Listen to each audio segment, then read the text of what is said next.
உம்முடைய ராஜ்யம் வருவதாக. மூன்றாவது குறிப்பாக அவருடைய ராஜ்யம் வருவதாக என்ன அர்த்தம்? அவருடைய ஆளுகை வரும். நம்மை ஆளுகிறவர் யாரு? ஆண்டவர் தான். ஆண்டவராகிய இயேசு கிறிஸ்து தான் நம்மை ஆண்டு கொண்டு இருக்கிறார். உலகத்தில் இருக்கிற எல்லாரையும் அவர் தான் என்ன சொல்லி இருக்கிறார்? ஆண்டு கொண்டு இருக்கிறார். நம்மை ஆளுவதற்கு நாம் இடமளித்து இருக்கிறோமா? அதான் நம்முடைய மாநிலத்தை முதலமைச்சர் ஆண்டு கொண்டு இருக்கிறார் என்று சொன்னால் அவருக்கு விரோதமான செயல்கள் நாம் செய்தால் பிடிச்சு உள்ள போடுவோம்.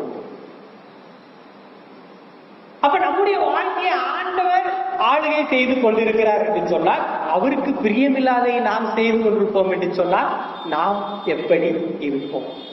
யோசிப்போம்.